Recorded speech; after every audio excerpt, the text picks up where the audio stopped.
BRS government లో నాగోల్ దగ్గర ఇదే మూసీలో ఒక 5 కిలోమీటర్ స్ట్రెచ్ మోడల్ గా మేము డెవలప్ చేశాం. ఒక్క ఇల్లు కూలగొట్టలేదు, ఒక్క ఇల్లు పడగొట్టలేదు, ఒక్క నిర్మాణాన్ని ధ్వంసం చేయలేదు. అంటే ఇది మేమందరం చేయగలిగినప్పుడు మరి 55 కిలోమీటర్ల పరిధిలో మీరెందుకు చేయలేరు అన్నది ప్రశ్న ఒకటి. రెండవది, గత 8.5 ఏళ్లలో మేము హైదరాబాద్ లో ఒక్క ఇల్లు పడగొట్టామా? ఒక్క ఇల్లు పడగొట్టాల్సిన అవసరం వచ్చిందా?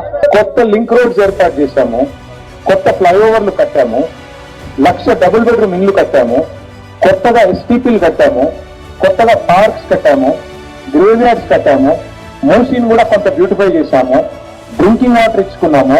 తర్వాత మేము ఏమనుకున్నామంటే నిజానికి కరోనా వచ్చింది 2020లో. కరోనా ఒకవేళ రాకపోయి ఉంటే ఒక్క ఇల్లు పడగొట్టకుండా మూసీ బ్యూటిఫికేషన్ కూడా మేము ప్లాన్ చేశాం. డిపిఆర్ డీటెయిల్డ్ ప్రాజెక్ట్ రిపోర్ట్ ఆ రోజే సిద్ధం చేసి మీకు కావాలంటే కాపీ కూడా మీకు అప్పచెప్తాం. 16,000 కోట్ల రూపాయలతో 16,000 crores ఓన్లీ. దానిలో మరి ఎండ్ టు ఎండ్ మంచిరేవుల నుంచి మొదలు పెడితే కింద అక్కడ దాకా ఓఆర్ఆర్ కింది దాకా చివరి దాకా వెస్ట్ నుంచి ఈస్ట్ దాకా ఒక ఫ్లైఓవర్ కూడా ఎక్స్ప్రెస్ వే కూడా ఏర్పాటు చేసుకుంటూ ఒక ఎక్స్ప్రెస్ వే కూడా మూసి మధ్యలో ప్లాన్ చేశాం. ప్లాన్ చేసి 3,866 కోట్లు 3,866 crores.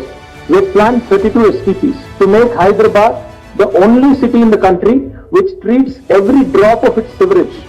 ఎందుకంటే మీకు ఒక విషయం తెలియాలి, 94% of the sewerage that gets generated in Hyderabad GHMC limits lo, it flows into Moosi. Moosi is both a boon and a bane for Hyderabad.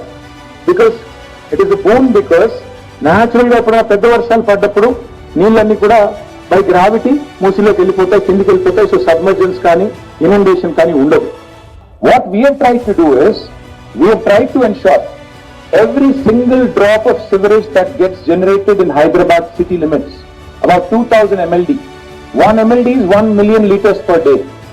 2,000 MLD of sewerage that gets generated in Hyderabad, we ensure that we build capacity.